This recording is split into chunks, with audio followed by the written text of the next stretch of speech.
The call to action is one of the most often cited tools in getting people to convert on your landing pages. In fact, it's so important, there's even a marketing conference named after it, the Call to Action Conference, which is put on by Unbounce in Vancouver, Canada each year. I never miss it, so if you attend, let me know and come say hi. For now, though, let's look at how you can improve your on-page call to action. These are 5 very specific tips for improving a call to action. First up, be specific. You can do this by using a strong command verb in your text, such as get, or try, or buy. Second, use a contrasting color for your call to action. Now, you might have heard about the old A/B test where you test the button color of your call to action, and some marketers might even tell you that a certain color always converts better. But that's just not true. Colors are subjective, and they mean different things to different people. So don't just focus on one universal color, but make sure your calls to action stand out from the rest of your page. You can do this by using a contrasting color that isn't used much elsewhere on your page.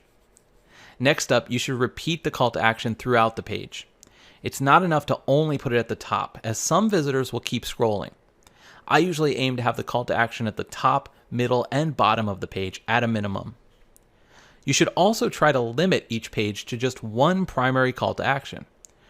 There are exceptions to this rule, of course, but what you want to avoid is a page that has a completely different action pulling the visitor in different directions everywhere they look. If you have a form and a phone number, though, that's fine. Even though these are 2 technically different calls to action, they're both tied to the same objective, which is generating a lead. So that's fine. And lastly, use urgency and scarcity when appropriate to help people take action. But only do this when it makes sense. Don't add elements of urgency or scarcity that appear inauthentic.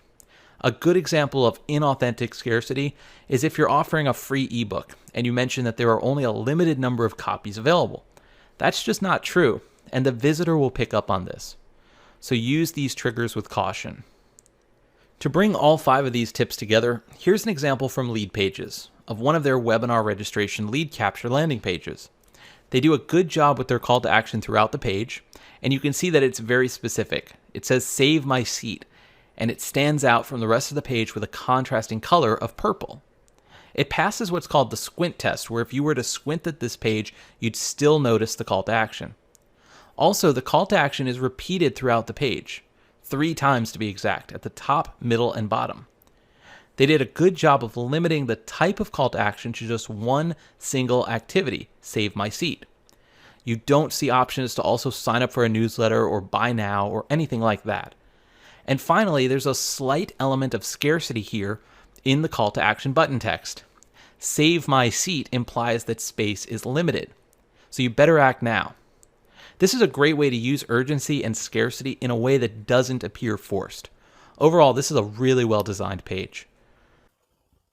You're now well on your way to getting all of the building blocks in place that go into a well-performing landing page. Copywriting is a huge part of it, but the design of your pages also matters a lot, and design is what we'll be looking at in the next part of the course. I'll see you there.